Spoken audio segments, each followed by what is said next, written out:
and welcome again to all those of you I had the opportunity to greet already at the door. My name is Pastor Doug, and I'm pinch hitting for Jerry Haas today, who is normally your host, but wasn't able to be here today. As you all know, life happens, right? Just things kind of come and he shoots me a text message and says, "Hey, I'm going to need you to fill it." And I said, "I got you." So it's my pleasure to be here with you for the forum today. We're grateful to have Dr. Allan Anderson, former director of the Banner Alzheimer's Institute.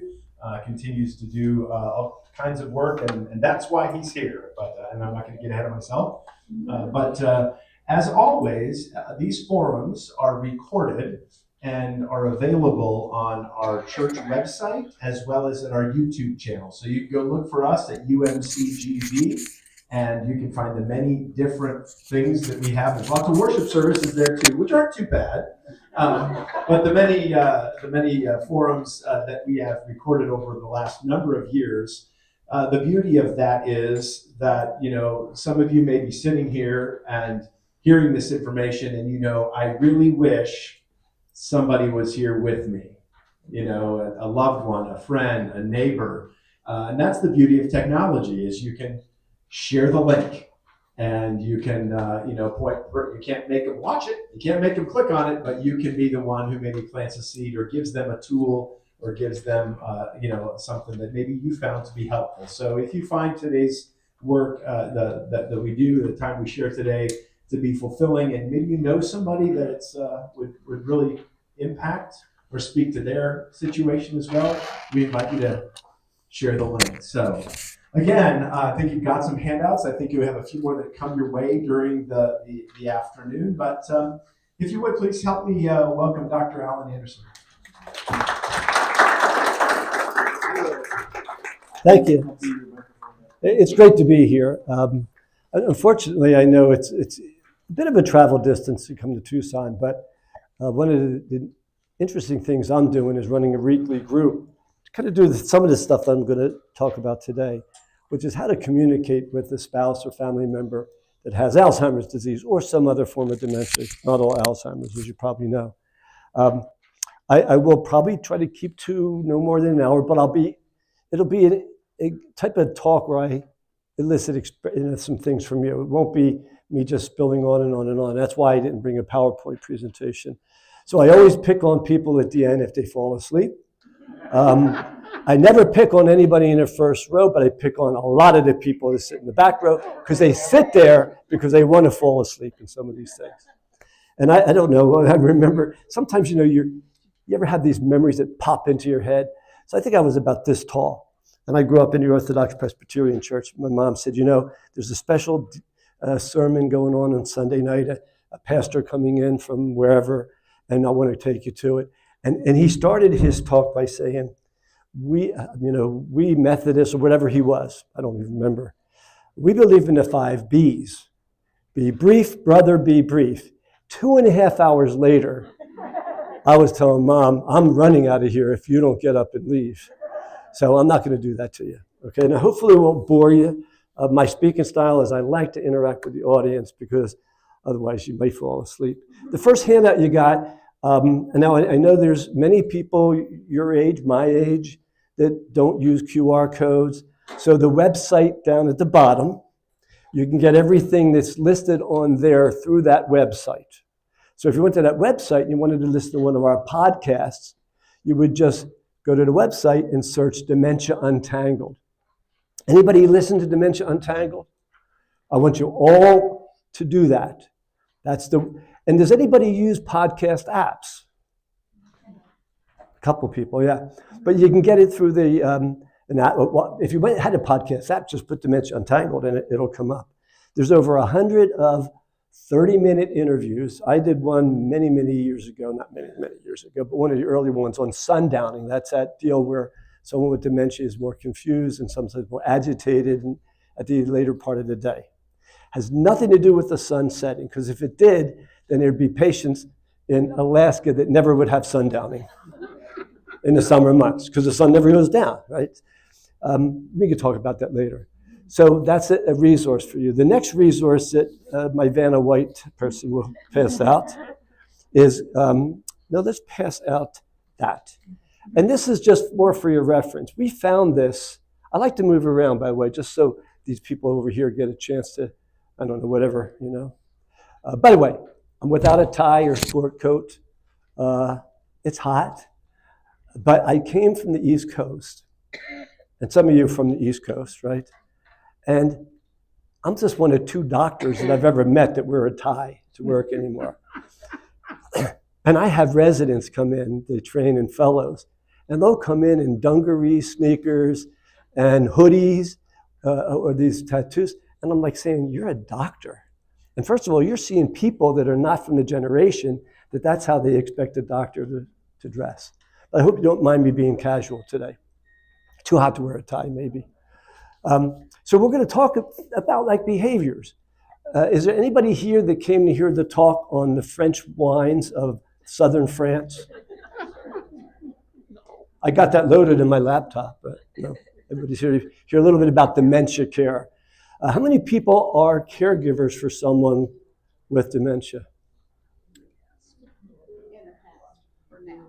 Here. Yeah, current or past, yeah. So not many, that's okay. But you want, and how many people may be, you don't have to raise your hand if you don't want to, maybe patients that have this, you know. Some of you may have come. All right.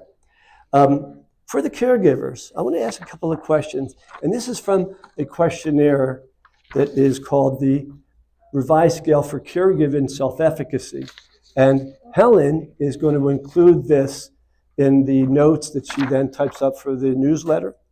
Is it? I'm not in the newspaper. I'm on Neighbor, which is a part. Oh, so you're gonna put it in there. I'm a volunteer. So I'm going to substitute when your loved one, because I don't know whether it's a he or a she, right? When your loved one forgets your daily routine and asks when lunch is, right after you've eaten, when the lunch is, right after you've eaten lunch, how confident are you that you might answer them without raising your voice or getting angry, right? When you get angry because he or she repeats the same question over and over, how confident are you that you can say things to yourself that calm you down? When he or she complains to you about how you're treating them, how confident are you that you can respond without arguing? When he or she asks you 4 times in an hour after lunch, when is lunch going to happen, how confident are you that you can answer them without getting angry or raising your voice? And when they interrupt you for the 4th time when you're making dinner, how confident are you that you can respond without raising your voice? So just think about those questions. Many of the people that come to my weekly class cannot do this very well. And I'm going to give some kind of vignettes that come from that class, little stories. But I'm going to also give you some vignettes that come from what I've done in the past too, and just to emphasize some of what can happen. How many people here, most people here that are married took a wedding vow of some sort? How many of you said, till death do us part, or till I have to take care of you and keep you at home because you have Alzheimer's? Anybody take a vow like that? Okay. And I'll tell you why that's important. I do part of a session often, or it comes up. What do you say when your spouse says, oh, honey, promise me you'll never put me in a facility? I don't pick on people in the first row. What do you say? What do you say? Yeah. So if she had dementia. I wouldn't say that. What would you say? Yeah. Give me an answer. I told you I'm going to engage the audience. So say something. I'm your wife with dementia. You are my husband, and I say, just promise me you're never going to put me in an institution. I would say, I will promise you I will take care of you. Okay. Somehow. I like it. You know how many patients family members don't see that? They say, no, I promise. Because they feel so guilty if they say, no, I'm not going to promise that, right? And then what happens when it comes time to be in a facility? Then the guilt comes on 10 times. Anybody have another answer? He gave a pretty good one, yes. What would you like me to do? Keep me at home with you forever. No matter how angry I get, even if I punch and kick you, I don't want to go in a facility. Are you willing to keep me at home if I'm violent? I can understand why you don't want to go. Right. So I'm like aggressive right now, right? All right, a good way, and turn it back on them. I do that sometimes too, but not with this question per se. Another answer. All right, so one of my spouses came up with a real, because we do this like this, so people get a chance to think. See, here's the deal. I can spoon feed you the things you need to do, but you're not going to really think about that and remember it. But if you can kind of personalize it and put it in your head as how you would do something, it's going to stick more likely. So she said something like, honey, I love you. I'm going to do everything in my power to keep us at home living together. And if he was to say, no, that's not answering the question. I can't answer the question, but this is what I'm going to do. I'm going to keep you at home, keep us together for as long. And that's one of my top goals. Like when I ask sometimes patients and families, what's your goal for coming to see us? They'll usually say, well, I need some medication, or what can you do? But I say, what about a goal of doing what we can to keep you two together? Anybody think that's not a good goal? So that's part of the comprehensive care model we create at Banner Alzheimer's. What's a non-comprehensive pattern of care? Who's a doctor in the crowd? Anybody? You. Yeah. I just like to know if I got doctors before I talk bad about other doctors, right? Oh, Doctor of Divinity. So here's the deal. There are a lot of doctors out there, and they call themselves general neurologists. And some of them are my best friends.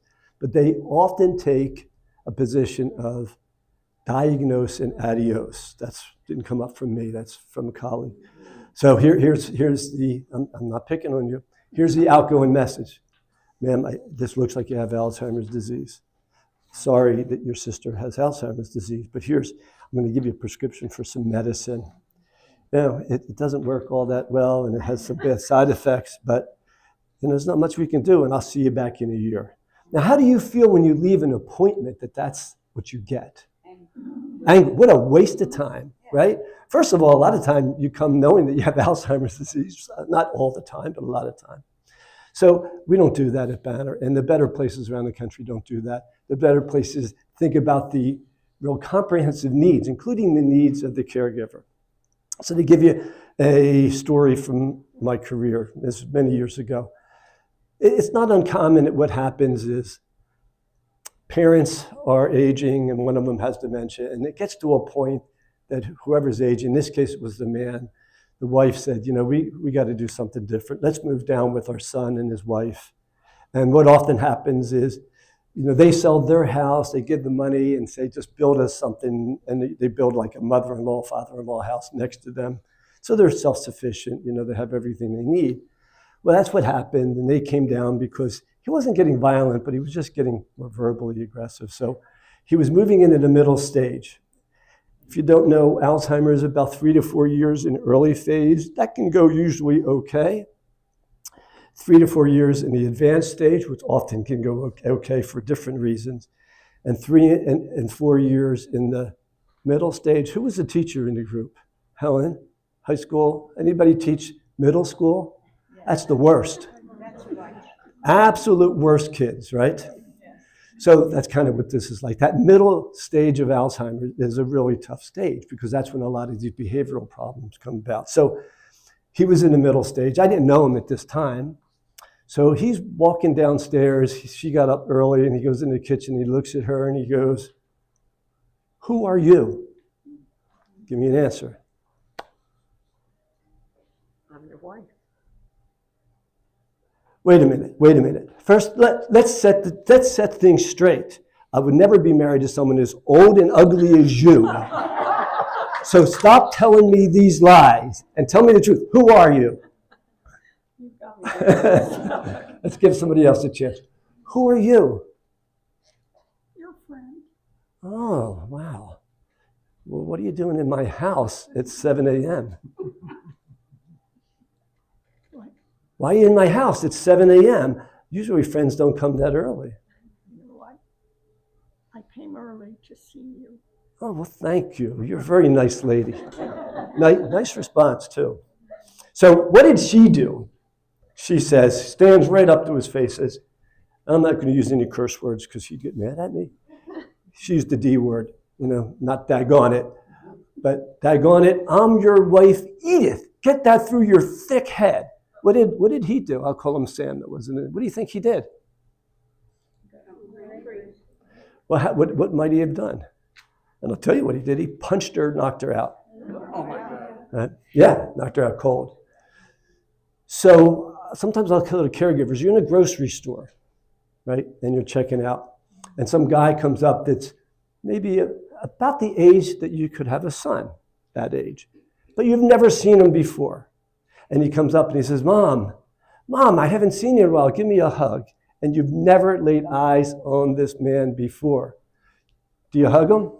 I would hug him. You would. You would. You're teaching like some good stuff. You got a bunch of huggers in your ears. Huggers? So, to me, it would be like, stay away. This is really weird, right? Well, that's what's happening when people with dementia are convinced of their reality that's not your reality, right? So she goes to the ER. He goes to the ER. They pump him up with these injectable medications that really zonker him out. And they, fix her up. She didn't have any fractures or anything, and her CAT scan was negative for a brain bleed. And then the primary care clinician has a follow-up and sends them to me. What do you think I had to do that was important in this case?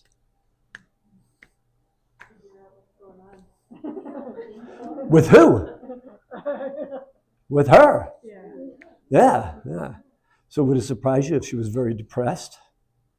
Right? 50% of caregivers have significant depression. It's a very stressful job of being a caregiver, whether you're paid or family. And we treated her depression, actually had made her a patient too and put her on some medicine for depression, had her see my therapist in the office for counseling. And then I took him off this crazy medicine, had him walk like this. You ever seen this? It's called the Haldol Shuffle, is what it used to be called. And he was on 2 milligrams of risperidone, which is a very high dose. And it's mostly used for schizophrenics. And he was shuffling, drooling. And so I took him off that. And he did great because we treated her and treated him as a couple and had her understand that these things are going to happen. Let's do another vignette. Let me move around the room. So you walk out with your spouse, and he or she looks up and says, wow, look at that sky. It's green.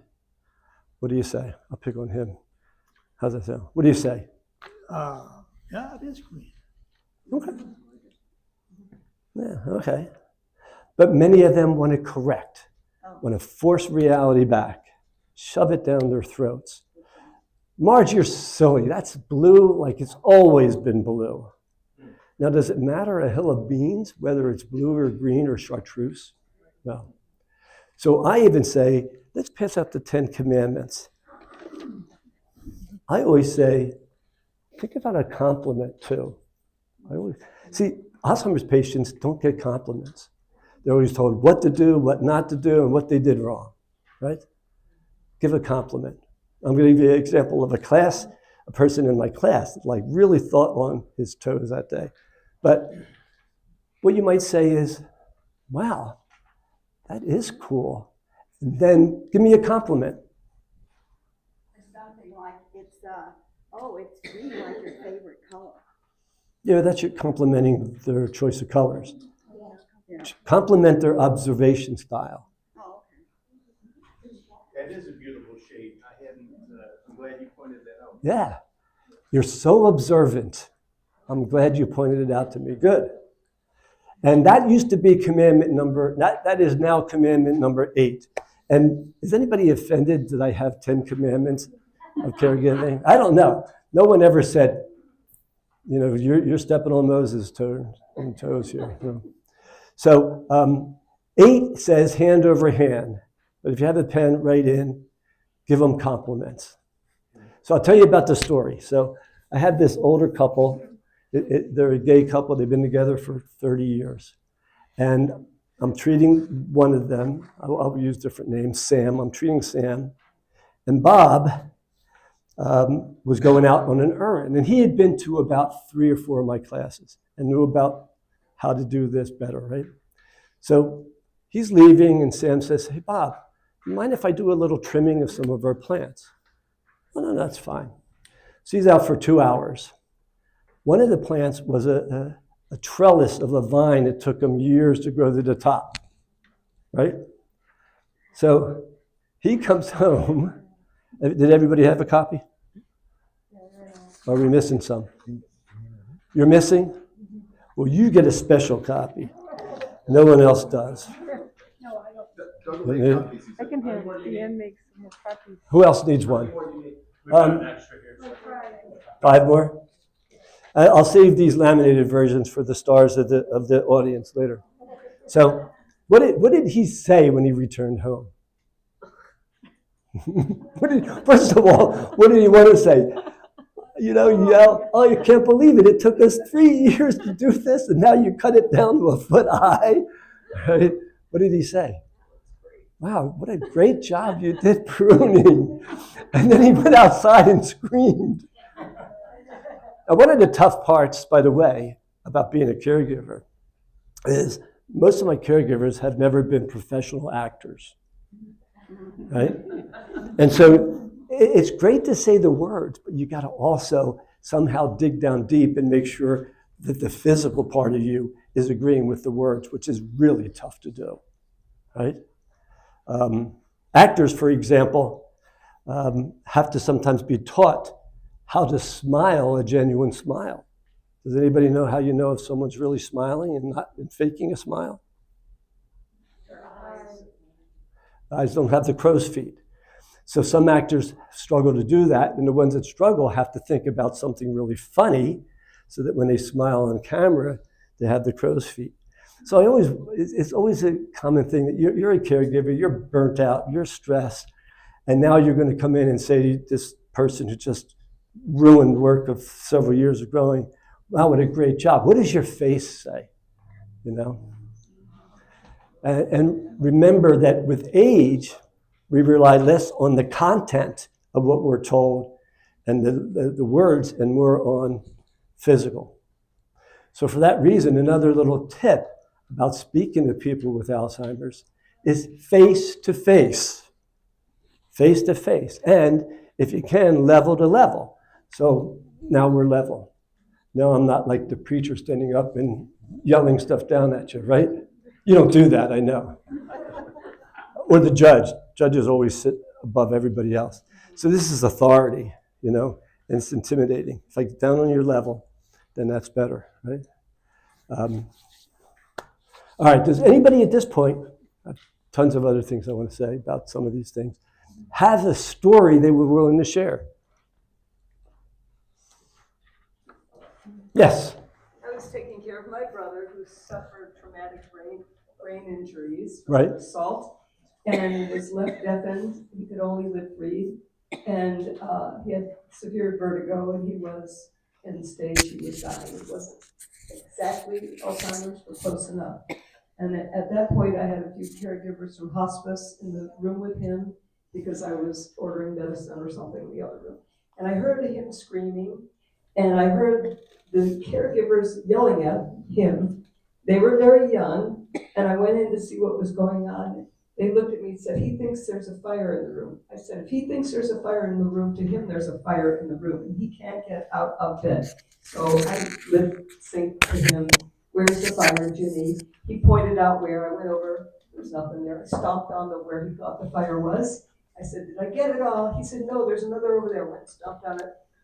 Is it done now? Yeah, it's good. He was quiet, he was at peace, he was fine. But they didn't know it. They were arguing with him with what he was having a hallucination over, and it was not. They weren't good caregivers. Yeah. I've seen lots of bad caregiving in my time. So, yeah, you did a very, very positive, good thing there.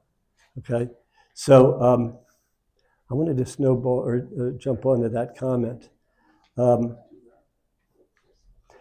So about 15 years ago, I was giving a talk in front of 350 people. They were caregivers from a large 3-state area. And I said the night before, I got to come up with some kind of gimmick, something that's kind of, And in my sundowning talk, I come up with little gimmicks to remember stuff. And I said, here's something that caregivers need. So if you're okay with doing this, I want you to repeat what I say in a loud voice, okay? And I called this Anderson's mantra. All right, so here's number one. They don't get it.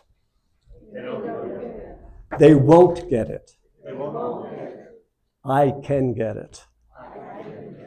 And I tell the people in the group that every morning they should get up. And if they're a woman taking care of a husband, a man, he doesn't get it, he won't get it, but I can get it. Vice versa, if it's a woman, she doesn't get it, she won't get it, I can get it. So what you did is you said that's his reality, and he should be able to have that without people yelling at him because it's to their mind crazy, right? And I've seen some horrible. One time I used to do a lot of nursing home and assisted living work. I'm in a nursing facility, and there's horrible screaming coming. And it was coming from the bathroom. A lot of these places don't, maybe have toilets in rooms, but not showers for safety reasons. So I open the door, and there's a woman standing there naked, and are hosing her down from a distance, like you would hose down an elephant who's dirty in a zoo.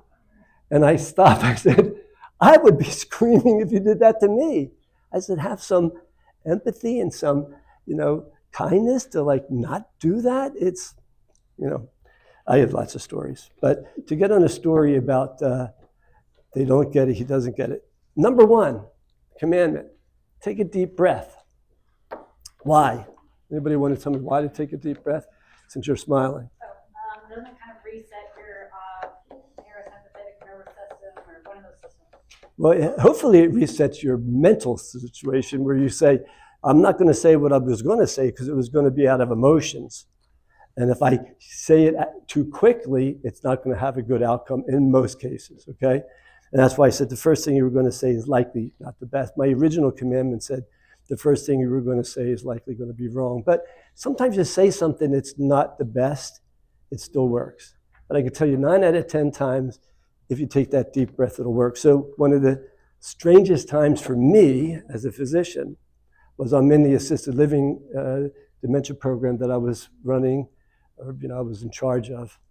And I came back on a unit at lunch just to check the temperature, because I always like to do that. Because it was called Episcopal Ministries for the Aging. We ran a nationwide referral of people coming just to our facility because of what's called the Copper Ridge model of care, which is why I do this, because I learned a lot while I was there with folks from Hopkins. And we did a very compassionate care model, right?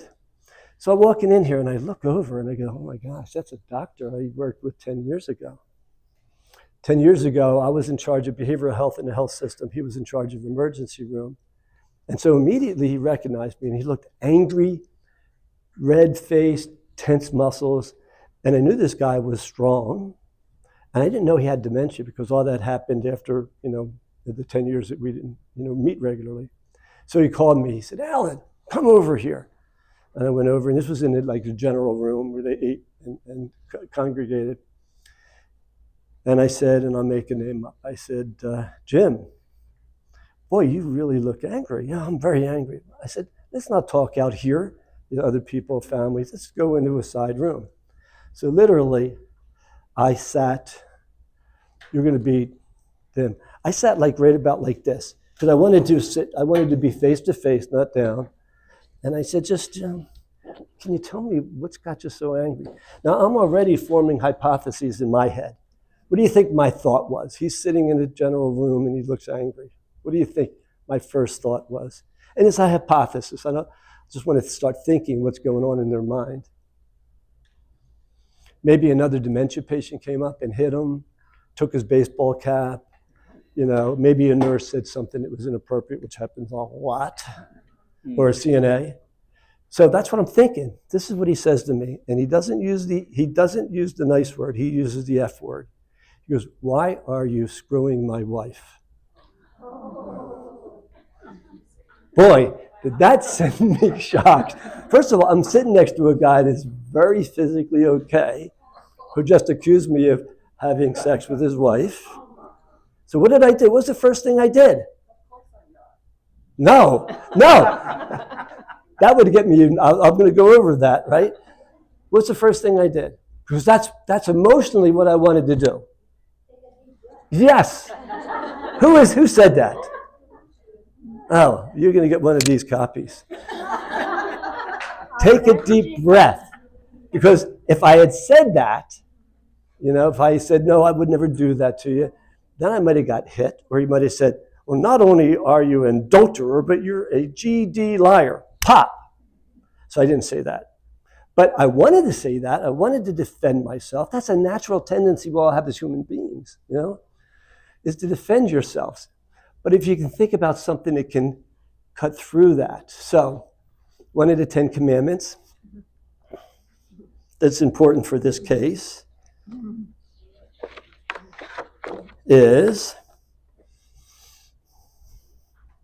recognize and validate feelings. We're human beings. Feelings are more important than content. Get the content out of your head. Get it out of your head. The sky is green. The content is important in cases where there's a real lot of emotion.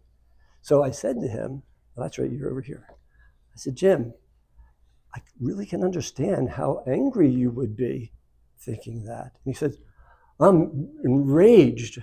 Now what do I say? Ball's back in my court. I could have done that. And I might have gotten back, what do you mean what makes you say? You're sleeping with my wife and you don't understand why I would be very enraged? Come on, man, you have a wife. What if I slept with her? You'd be okay about it? Well, maybe you would, I don't know. So there was actually an internist in town who was both of their doctors who had a history of sleeping with patients' wives. So that was the second thought that came in my head. First of all, I'll deny it. I'll tell him it was Dr. Smith. He sleeps with everybody's wife. I said, no, I'm not going to throw him under the bus. Plus, it's a possibility that she might have slept with him. I don't know. But I didn't want to do that. That would have been stupid and silly. But it kind of came up there. So I looked at him and I said, Jim, I'm really sorry you feel that way. I validated his feelings and then empathized with his feelings. Every muscle in his body relaxed. The redness went out.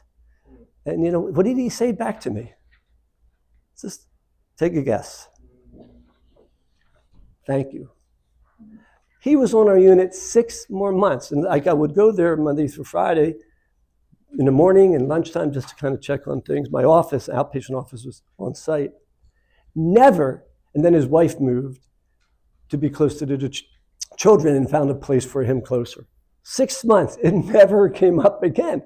Just some of this stuff is going to come at you as a caregiver that seems from left field, but it may never come up again. Never did. I never had to worry about it. And then I started sleeping with his wife.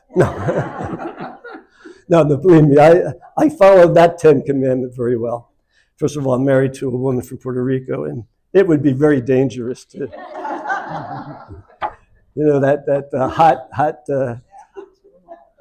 hot blood there, right? But I wouldn't do it anyway. All right. So you see, Anderson's mantra is to use the expression, tell me more. People love to tell their story, right?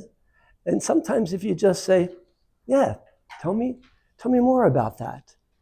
Tell me more. Now you got to be a good listener. So you can't fake like you're listening, right? And read your phone or whatever. You got to really be involved. You want to do what's called active listening, which is eye-to-eye contact. Some occasional, I can understand how you would feel that way. Tell me more. You're never going to get in trouble. In fact, you might learn some stuff. I had a psychology professor that I loved when I was a freshman in college. And he told us something we could do, and I was single then. So when you go out on a date,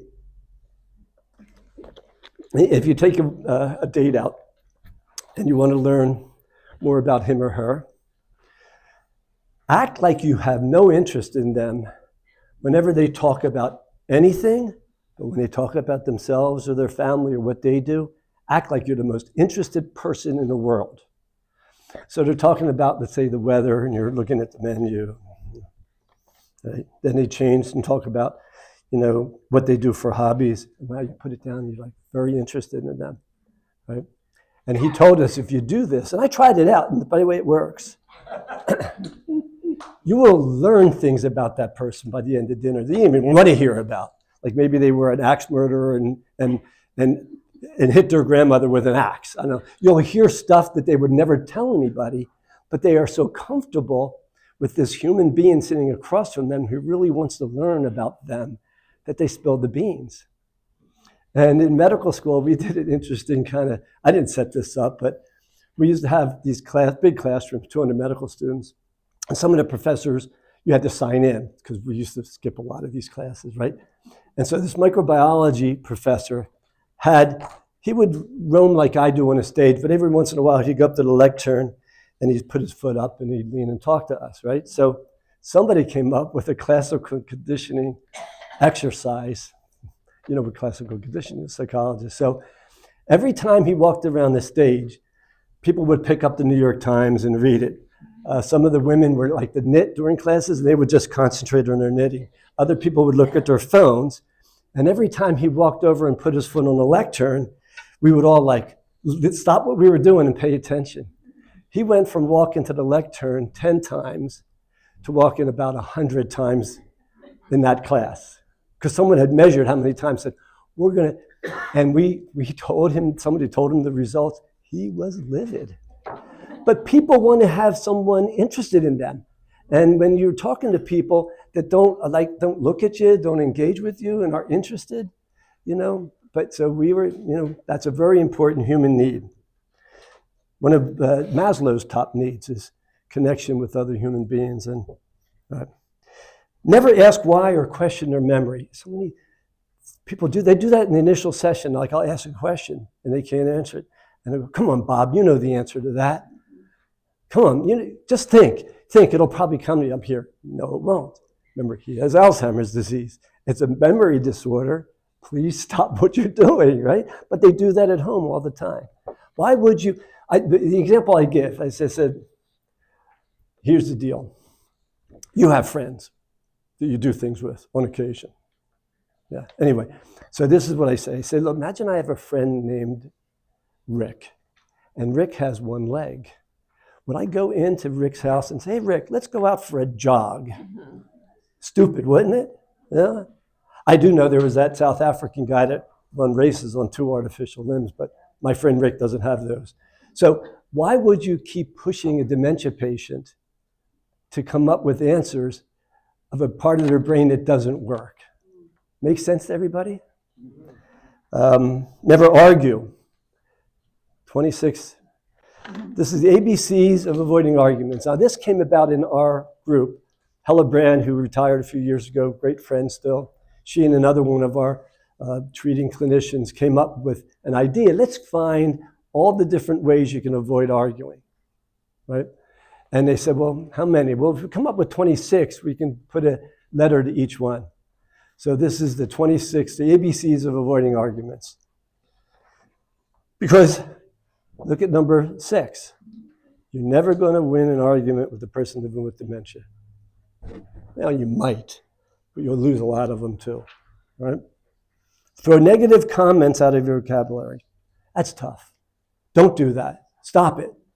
You're doing it wrong. Now, if a dementia patient goes in and picks out the sharpest chef's knife and is like doing crazy stuff with it, then it's time to say, don't, and put it down. So a couple will come in. Person that has dementia, they're sitting, gets up and goes around.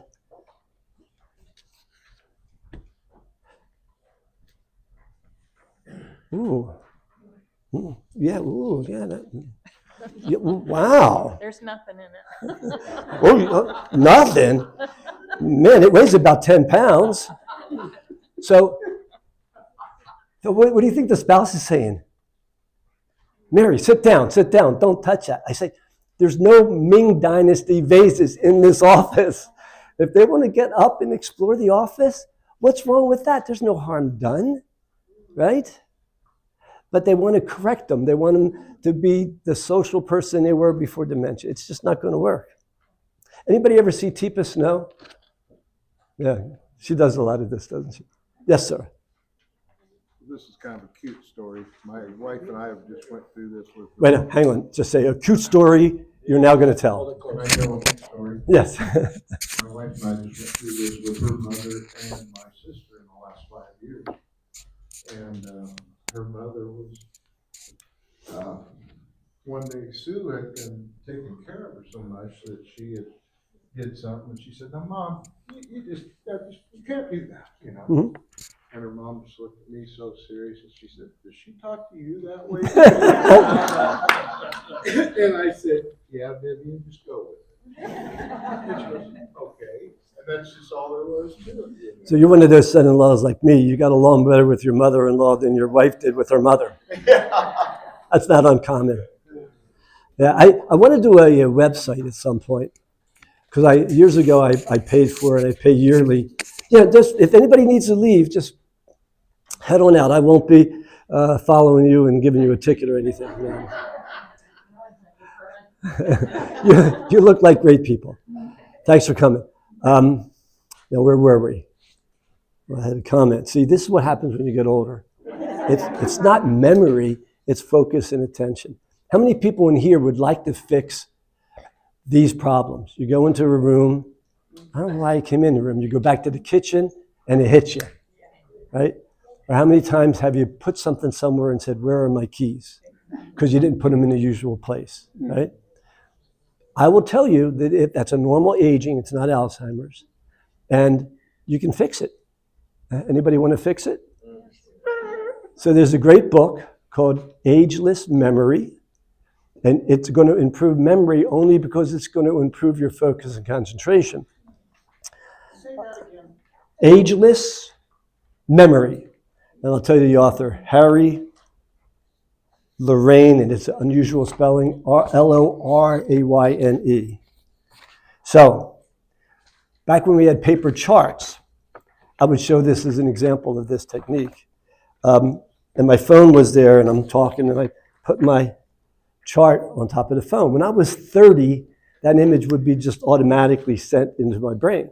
So when I was looking, what would I do? Oh yeah, it's under the chart. But you know, I'm going to lie. I was 55 then.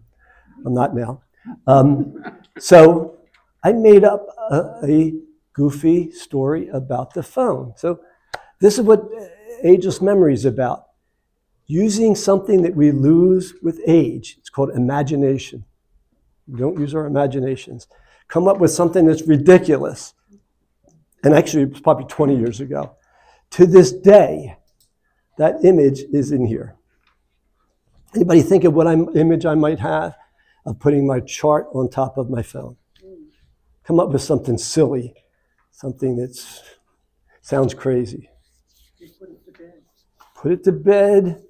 Okay, underneath the bed though, right? Not on top.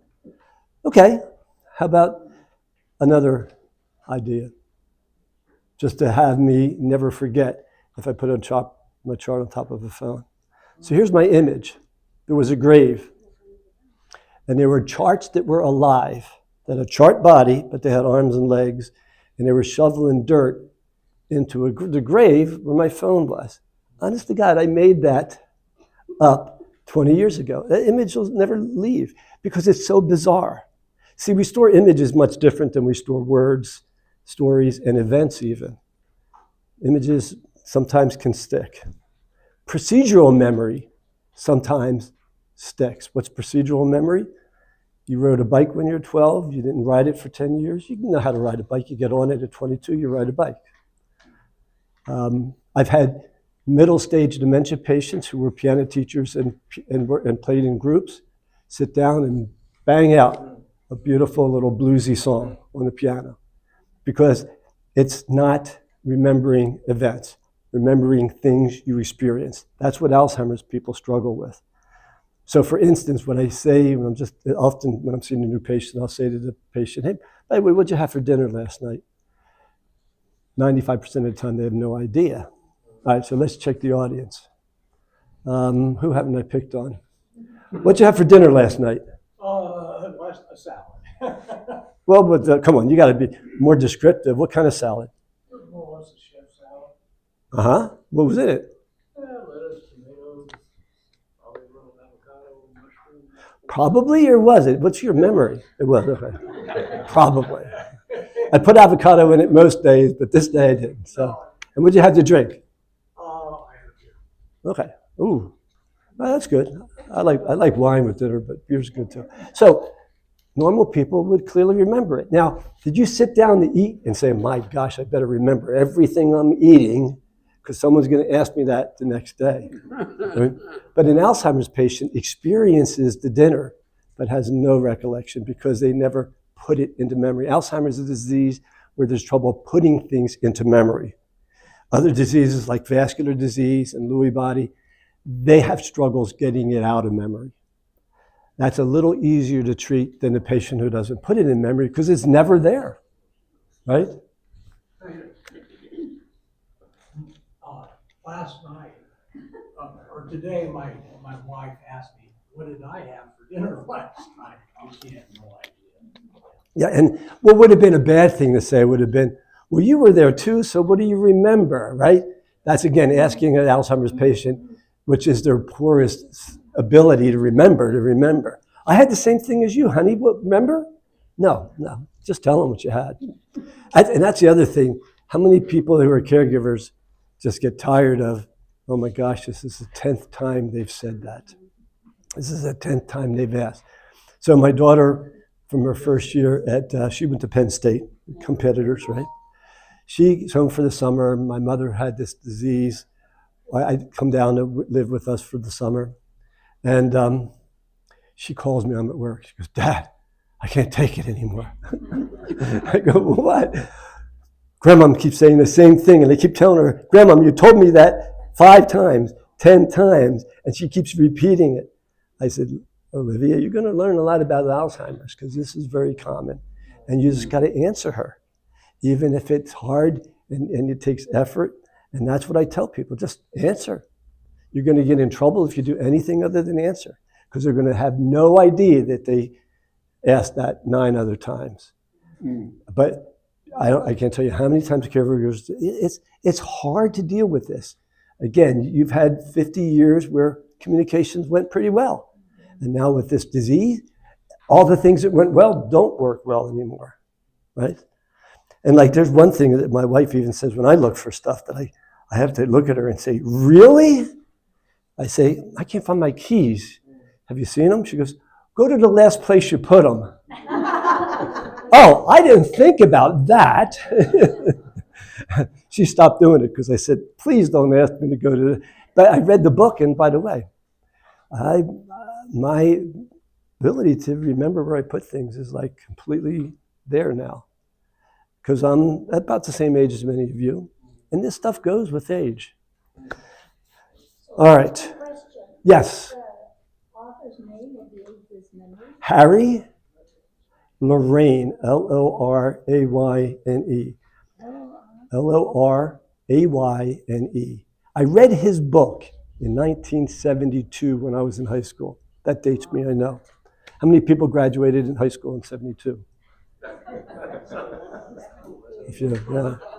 College in 76. And I read his book, and I'll tell you why. I knew as a kid that I had ADHD, right? And I knew when I got into school and going to college that, I better get better at my focus and concentration. Although I was a straight A valedictorian in my high school. So I was like one of these later ADHD patients. If they were interested in something, they could really focus and concentrate, right? And so I reread it a few years ago when I started misplacing things, and now I don't misplace anything because I used the techniques. You want to hear about one of the techniques? Yes. So what did I do with my keys? Oh, here. Little joke, right? So I walk into the house, and I'm tired, and this is a recycle, so there's nothing nasty in there probably. And I throw my keys into the planter, right? It's a fake planter, so I don't mind. And there's a plant about this high. So then I go about the day, and a few hours later, I got to go somewhere, and I can't find my keys. So give me an image, like the image I use for my phone. Basketball image. You threw your keys. Oh. See, you have to do something, though. It's a good idea. That's goofy. That's like, for instance, if you wanted to associate books with a tree, You could say, oh, I'm reading a book under a tree. Well, that's too, like maybe a tree is reading a book. Or maybe a tree is growing, instead of leaves, there's books on the tree. So, is it? Great shot, I got it. Yeah. That's too easy. That's too, you want something that's really out of the ordinary. So I imagine that there's a 3-foot key growing out of that planter. Right? And it just sticks there. That's all I have to do. It takes me less than a second. And then when I threw it in the planter. All right, let's kind of wrap up because I want to give a lot of times for questions. Dr. Anderson. I do know your card. Okay. Dr. Anderson? Yes. So what is it about procedural memory that sticks? It's a different part of the brain. Okay. So the Alzheimer's attacks the medial temporal lobe, where the biggest organ that gets hit hard is called the hippocampus. Hippocampi, because you have one on the left, one on the right. And that's where Alzheimer's typically starts. And so the first thing we typically notice is poor episodic memory. I'm going to teach you how episodic memory differs from another type of memory. So many of you are of my age, and in your classroom, maybe in second grade or so, you heard this little rhyme. In 1492, right, so what ship were you on? Yeah, you're 400 years old? So I would say that, and they'd look at me, and I'd say, I'm illustrating the difference between episodic memory, which is something you experience, versus learned memory, which is stored differently as well. So learned memory is stored differently, procedural memory is stored differently. Now, when you get Alzheimer's, you're not going to store learned memory either, because you're not going to be able to put it in. But it's one of the most phenomenal studies. It was a small study at NYU, I think, that they did, that they had these advanced women with Alzheimer's disease. Now, some guys may know this, but most of you may not. But when we have bowel movements as guys, we can wipe any which way we want. Forward, backward, sideways, it don't matter. But when a woman has a bowel movement, they can't wipe back to front because they're rubbing the stuff from their stool over the entrance to their bladder. So I think guys didn't know that, by the way. Anyway, so these women had lost that procedural memory and were getting frequent urinary tract infections. So they brought them into this study where they had very sensitive, caring female coaches that were actually able to reteach them to wipe front to back. That's procedure. If it was episodic memory, forget it. They're already in an advanced stage. There's no way, if I tell you the instructions, but they really were very patient over, I think it was a two-week study, and all these women learned the correct way of wiping. That's a procedure. Now, it was probably lost just because of the advanced stage they were at, but it could be retaught. That's pretty cool, isn't it? I want to pass this around. Take a picture with your phone, and I'll explain why. My color printer wasn't working. Just pass it around if you're interested. And these are 4 books that I highly recommend, and I'll tell you about them. While we're passing it around, before I mention it, anybody have other questions right now? I don't have a question, but I have a story. Our daughter was a nurse at a nursing home, and we happened to be visiting her just at the time, and we were out in the hall, and this gentleman started taking his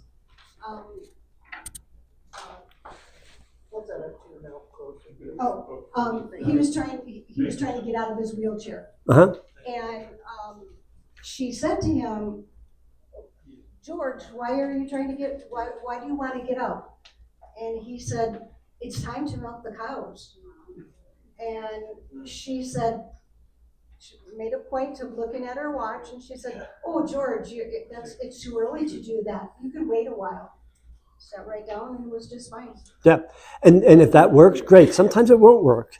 It's a common experience that when people get in the middle stage, and let me just say, the man gets up, he has Alzheimer's, it's 3 a.m, and his wife kind of stirs because he's up, he's getting dressed.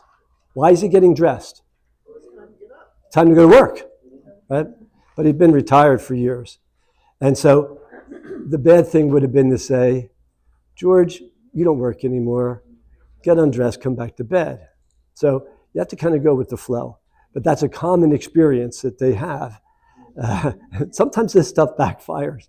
I had a thought about it. There was a woman, one nursing home I worked at, they always, and I'll get to your question, they always paid the staff, like the CNAs, on like every other Thursday during payday, and they all congregated around the nurse's station. So this woman got really upset, and she was there, one of my patients, and she said, "Where's my paycheck? Where's my paycheck?" We were ready to calm her down. I said, "You know what, let's give her a job," because she really wanted to help. A little sweeping the floor, right? So we made a fake check. She recognized it was fake. This isn't real. I want a real paycheck. Oh, we tried to go along with the flow, but it just wasn't going to work with her. The other one that's tough sometimes to deal with is that I get called into, used to fit in long-term care, is mom is, every morning she's packing her suitcase. It's day to go home. And boy, did the staff really struggle. But just to show you this another story that I just is embedded in my head. I was writing some notes at the station, and this probably around mid-80s woman is sitting down in a pretty significant Alzheimer's, just wailing in pain. Now, your pastor is familiar with doing a lot of grief work with people. When people are in an acute loss, you can't mistake the pain they're feeling. It's from within. It's just not tears. It's a pain that is overcoming. And that's what she was doing, in addition to crying. And so the social worker, who needed a lot of education, went up and said, "Mary, why are you so upset?" And she sat down next to her. Mary looks at her and goes, "I just learned my sister died yesterday." What does this stupid person say? I call her stupid because let's not use a bad word. She was just not trained well. She said, "Oh, Mary, your sister died 10 years ago." Oh, my God. And if she wasn't 35, this 85-year-old would have caught her. I mean, imagine if you were experiencing the incredible acute grief of thinking that you lost someone recently, and some stranger comes up and tells you that you're wrong. Imagine the pain you would feel and the anger you would have against that person, right? And what could she have done? I'm going to test your learning today. What might she have done instead? Be empathetic. Tell- Say how sorry. Sure, go with the feelings. What else? What could she do as well? What was What was the favorite thing about your sister? Yeah, What did you yeah, like most about your sister? yeah. Tell me a little bit about your sister. And I learned that, so a lot of nursing homes have traditionally been focused on staff doing discrete jobs. Joan, you got to give 3 baths to room 8, 10, and 12, and you got to feed Mr. Smith at lunch and dinner. Mary, you got to do the baths. It was like task-oriented, but it took the personal approach away. And so we focused at Copper Ridge on the personal approach, right? Because the personal approach is going to get you much more than just this task-oriented job. And we had a husband I loved this guy. He was a great guy, and his wife was placed there, and she was a very religious person. And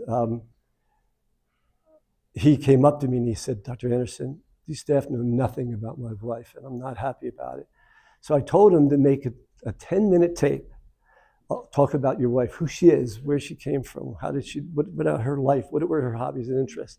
And I told everybody in there, you got to listen to this 10 minutes because you got to learn about this woman.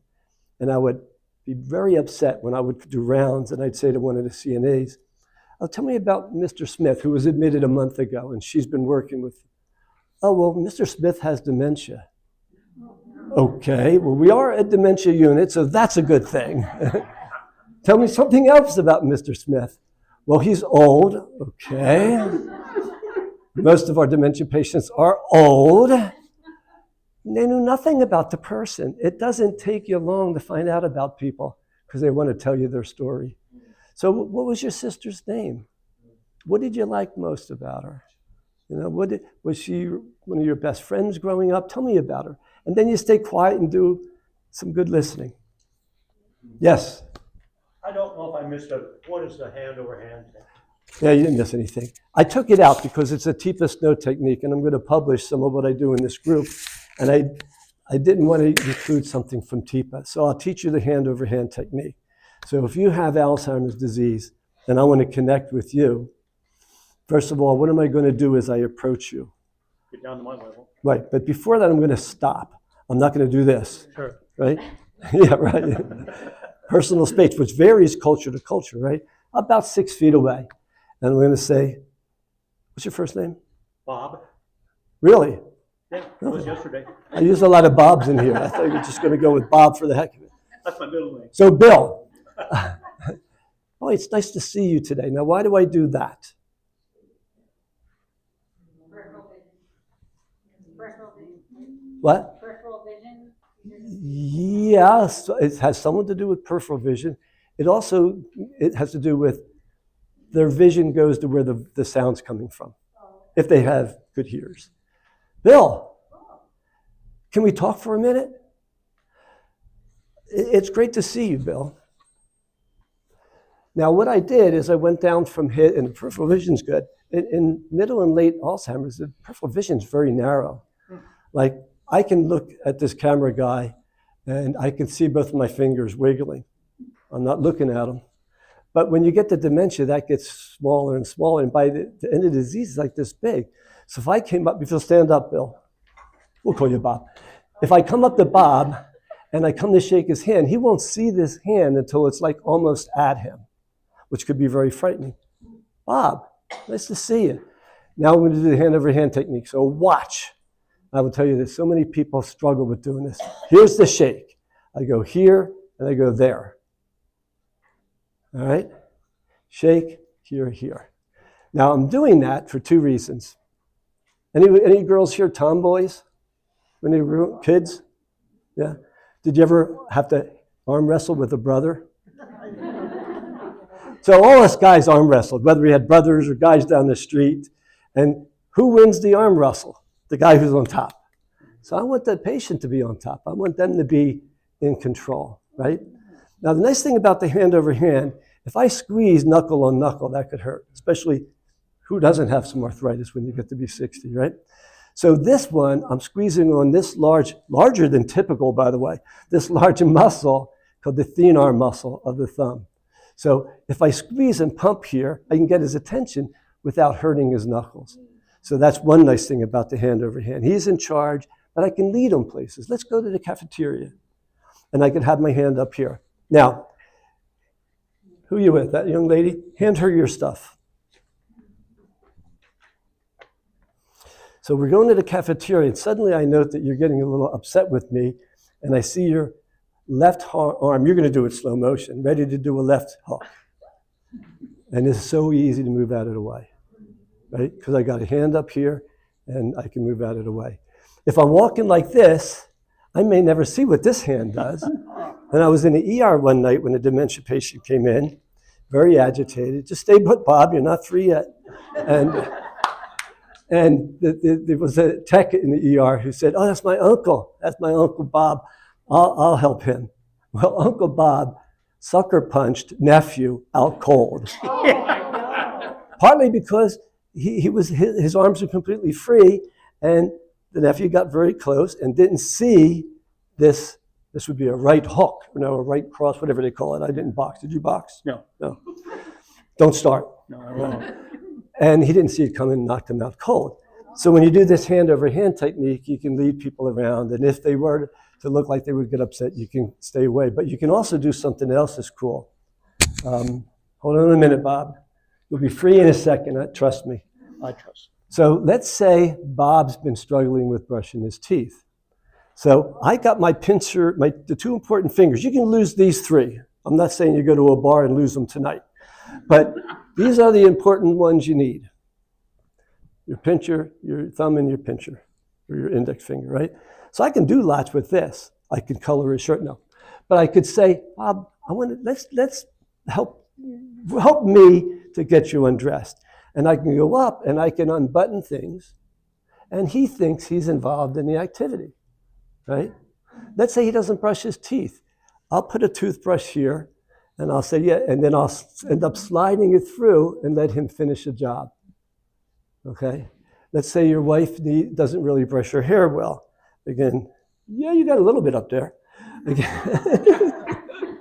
Again, get the hairbrush, and I'm doing this, and then I slip the hairbrush into the hand. So the hand-over-hand technique can be used to guide people.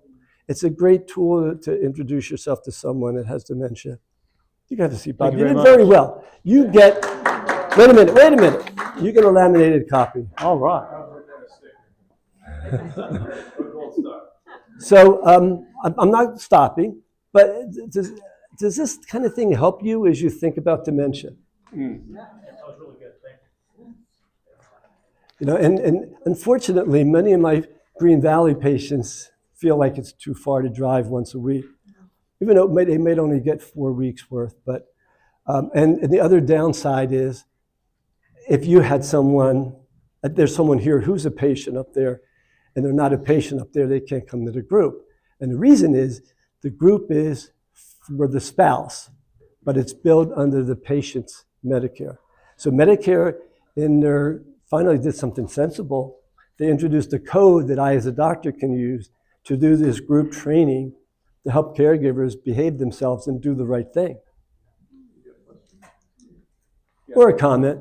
It was just a question, where would one take classes to learn these little things? Well, that's a tough question. Now, I might say, see, part of it is they don't teach this in medical school. They don't teach CNAs this stuff. And the problem is, the programs that do this well are often the programs that are very expensive. I was telling somebody earlier, in 2017, before I left to come out here, we were charging in our memory care assisted living, that's 9 years ago, $10,000 a month. That's all cash, by the way, unless you have long-term care insurance. The better places in Tucson, the better ones are now up to $10,000 a month, right? And very few people can afford that. When you have $10,000 a month and you have a pretty full program, guess what you can do? You can hire more staff, and you can hire people like me to train your staff. And I've tried to get some of the places I thought could afford me to do this, and they say no. And one of the sad points about that is I've actually testified as an expert in places that didn't do a good job and people got hurt. And in the back of my mind, I thought, boy, wouldn't it have been good if they were taught how to do this and they wouldn't be sued for $1 million, But they just don't have the funds.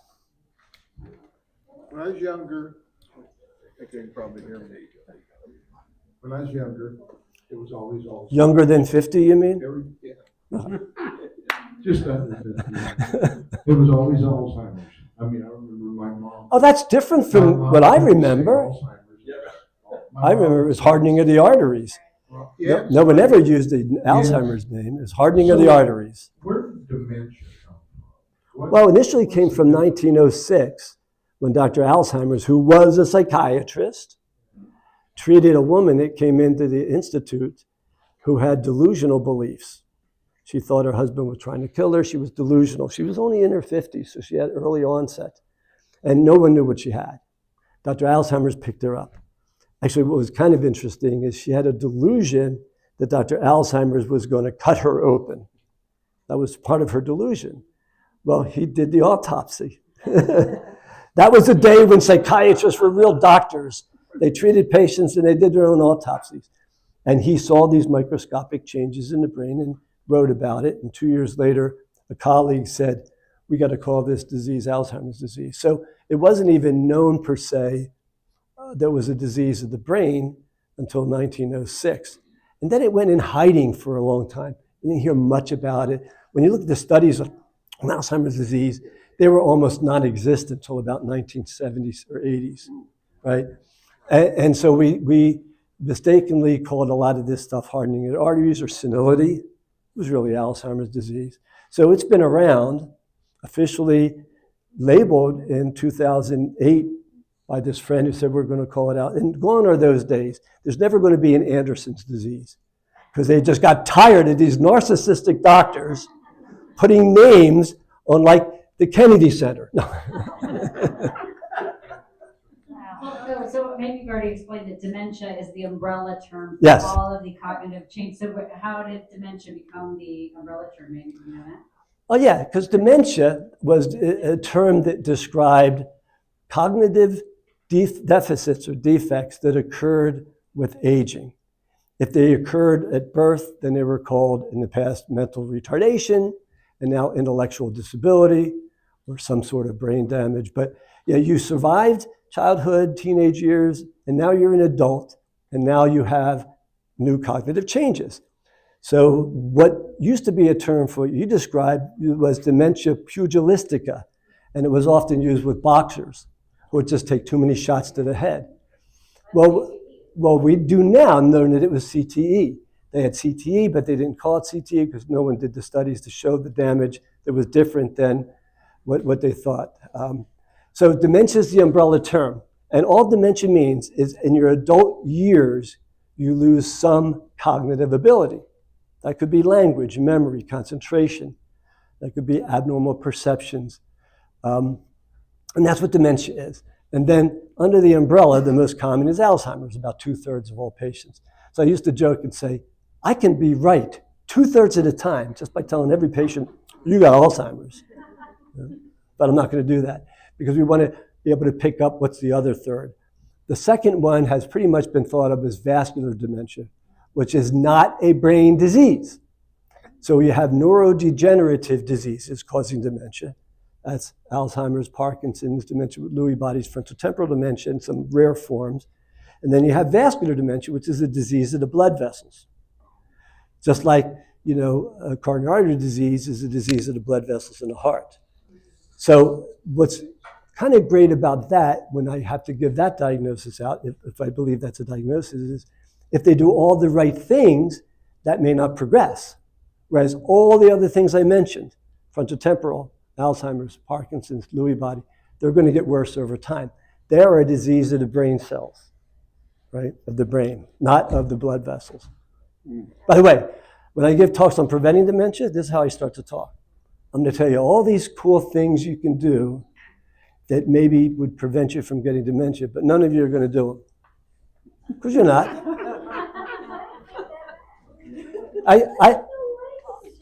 I say it because I want to challenge them. Oh, I'll show him.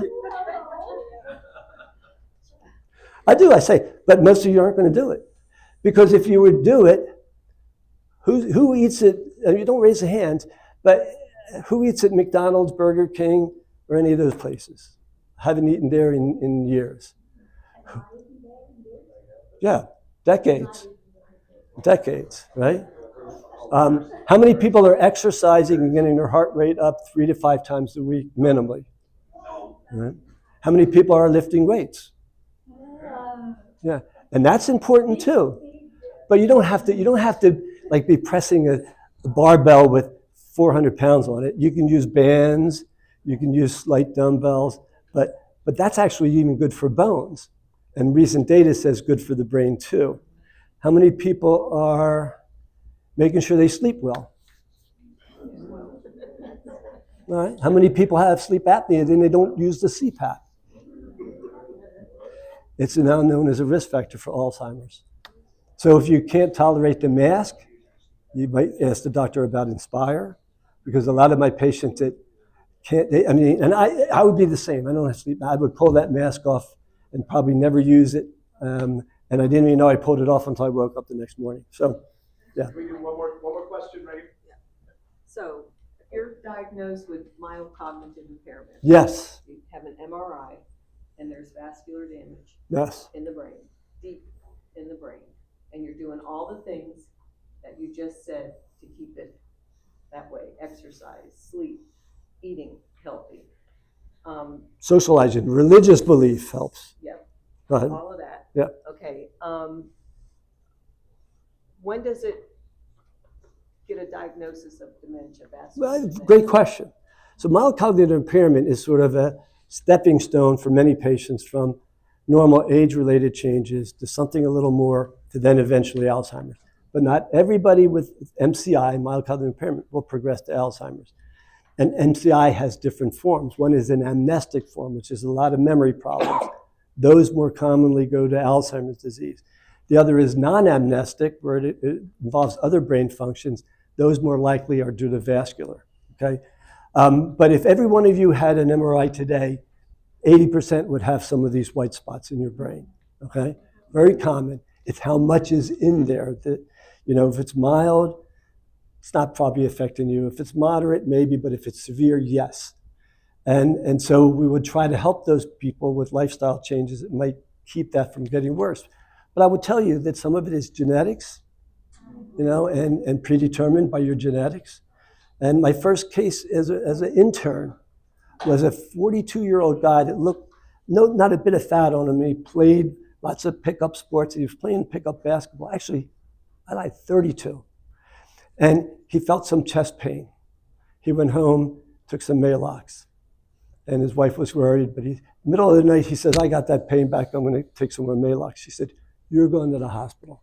He died that night. Oh my God. Fatal massive heart attack. His father died at 33. Massive heart attack. So sometimes genetics are genetics, right? And I'll end it by, this is how I think everybody here should live their life, including patients with dementia, is enjoy today, right? Inspirational speaker I heard once said, the 2 days of the week I don't think or worry about. What are they? Yesterday, tomorrow. Yes, you've heard that talk. You've given that talk. Yesterday's history, tomorrow's a mystery, and today's a gift. Yeah. So I think that the church would profess that that's a good way to live. Live your life to its fullest and don't worry about what the future is going to bring. So the last thing I'll tell you is, look, I have an interest in doing more than just treating patients on a one-to-one basis. You know, I can help some, but I can't help many. I would be willing to do something like a group like this, but it would be just a cash basis. It wouldn't be a lot, but maybe if people were interested in putting together a group here or elsewhere, I would do that. And believe me, what Medicare pays for that group is like, but you know, if I have 8 or 12 people in a group under Medicare, but I can't do it under Medicare if I came down here. But I'd be willing to consider that. Can you go through the Pima County Council on Aging? Can I go through there? Meaning? Meaning that you present yourself and what you want to do, because they're interested in all this. I can. I mean, there's a piece of me that bothers me. I went into medicine to take care of everybody, whether they were billionaires or living Social Security check to Social Security check. So I still have a little problem saying, hey, I'll charge cash for this. But so I don't know how they would feel about it if I said, well, I'll put some groups together in different places. Like so in Tucson, we have a JCC, and they do charge for their groups. You know, they have different kind of groups. So I don't know, I might do something like that. I'll keep that in mind because I feel bad that, you know, most of the state isn't going to get this stuff. Even if you go outside of Phoenix and Tucson, because we have 2 sites in Phoenix, but if you go outside of our sites, you're not going to get this kind of education that you're getting today. But here's the point about this, is the important point about education is keep repeating. So if you think you've learned some things, it's just the beginning. You got to take these sheets if you're a caregiver and practice this stuff, right?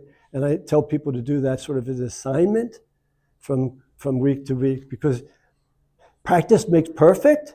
And then when I got to be a teenager, my mother said, you know, nobody's perfect, so I stopped practicing. That's a Stephen Wright joke.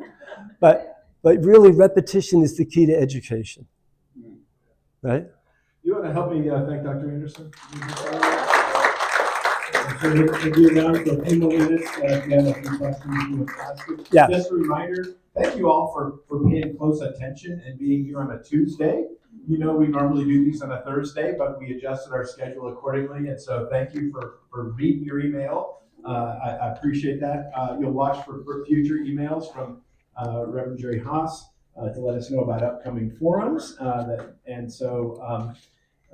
With that, keep in mind also, again, these are all recorded, and if there's somebody you feel like this would be great information for, you can share the link and pass that on to folks. Just don't pass it on to a neurologist. You're the guy that said neurologists don't. Anyway, well, with that again, thanks for coming. And I have one last thing. Yes. It says I tell you about the books. Top left is really good for adult children. A colleague from Harvard wrote this, and it really has helped adult children understand how to deal with their parent with dementia. The 36-hour day, top right, is sort of a very major reference. It's so old now, but it's been updated, but it sometimes could be helpful. This is the best book for caregivers, in my opinion, written by an occupational therapist, Jolene Brackey, Creating Moments of Joy. You'll see a lot of my stuff. Some of it comes from her, some from my other training. And then the bottom one is a really cool book that I was given a national talk, and a person came up and said, have you ever read this book? And psychologists would really like it, if you want to look at it. It's called The Travelers to Unimaginable Lands. It gets into the dynamics of relationships.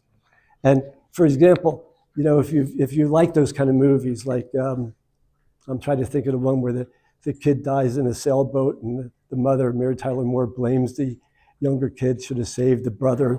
The older brother was the apple of her eye. And it really showed you different relationships. Sutherland was a dad, and he was a lot cooler and warmer to the son. But I'm not trying to get you there. I'm trying to get you to a place where you have a relationship with this person, right? And sometimes you can't break free of that dynamic of how you exist with that person. And a classic example of that, one of my favorite movies. Anybody ever see I Never Sang for My Father? Anybody ever see that? It was a very early film with Gene Hackman, very touching. And I used to use it with men that had struggled with their fathers. But Gene Hackman is connected and can't leave. The daughter, on the other hand, did, because they came from a strong Protestant religion, and she married a Jewish guy. And so the father disowned her. How dare you marry a Jew? And but she dealt with it. But Gene Hackman, he played a great role, could just never separate from this controlling father. Sometimes you have to deal with some of these. One final thing, totally unrelated, but maybe you'll be glad to hear this. One of the things I love about living in Green Valley or living here in the West is that this time of year citrus is like everywhere, right? And some of you don't have a citrus tree, you wish you had a citrus tree. Right outside at the end of this walkway, wave your hand. He'll be there with his truck open. He's got some lemons, if anybody wants lemons. But anyway, there they are. So thank you, Keith, appreciate you. Again, thank you, Dr. Anderson. Sure. And we so appreciate you.